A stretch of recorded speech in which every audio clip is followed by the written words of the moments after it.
আজকে আরো একটা বিষয় না বললেই নয়, দ্বিতীয় খণ্ডে একটা পাগল আছেন, যে পাগল মূলত মানুষের ইমান বিধ্বংসী কাজ করে। সে একজন মুশরিক হিন্দু, তার ভক্তবৃন্দ এই উমেদপুরে অভাব নাই, অভাব নাই।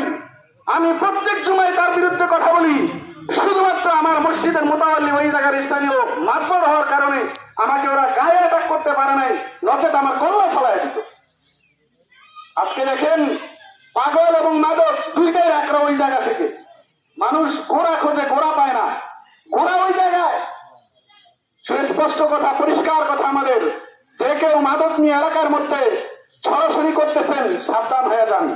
নচেত আমি বলি, গর্তের মধ্যে গিয়ে যদি লুকিয়ে থাকেন, হাজী শরিয়তুল্লাহ বংশের সপ্তম পুরুষ পীরজাদা হানজালা সাহেবের হাত যদি আপনার কল্লায় গিয়ে পড়ে, ওই কল্লা আসমান জমিনের মধ্যে কেউ ফিরাইতে পারবে না। ওই কল্লা আমরা উচ্ছেদ করে দিব ইনশাআল্লাহ।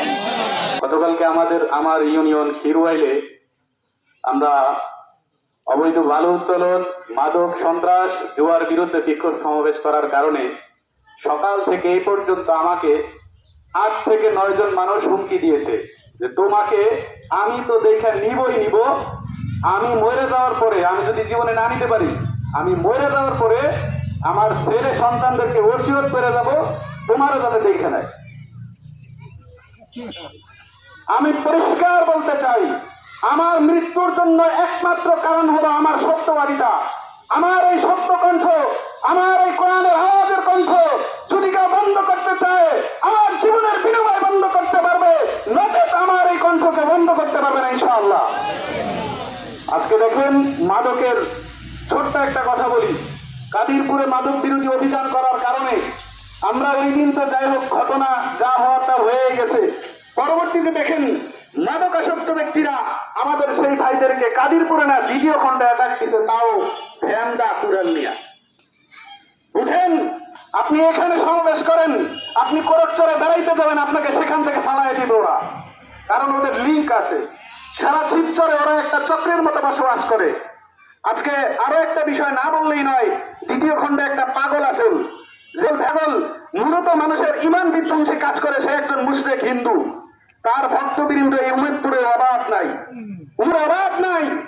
আমি প্রত্যেক জুমায় তার বিরুদ্ধে কথা বলি, শুধুমাত্র আমার মসজিদের মোতাওয়াল্লি ওই জায়গার স্থানীয় মাতবর হওয়ার কারণে আমাকে ওরা গায়ে অ্যাটাক করতে পারে নাই, নচেত আমার কল্লা ফলায় দিত।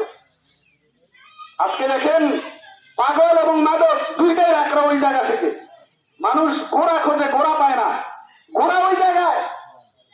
সুস্পষ্ট কথা, পরিষ্কার কথা আমাদের, যে কেউ মাদক নিয়ে এলাকার মধ্যে ছড়াছড়ি করতেছেন, সাবধান হয়ে যান। নচেত আমি বলি, গর্তের মধ্যে গিয়ে যদি লুকিয়ে থাকেন, হাজী শরিয়তুল্লাহ বংশের সপ্তম পুরুষ পীরজাদা হানজালা সাহেবের হাত যদি আপনার কল্লায় গিয়ে পড়ে, ওই কল্লা আসমান জমিনের মধ্যে কেউ ফিরাইতে পারবে না। ওই কল্লা আমরা উচ্ছেদ করে দিব ইনশাআল্লাহ। নাসরুম মিনাল্লাহি ওয়া ফাতহুন করিব ওয়া বাশশিরিল মুমিনিন।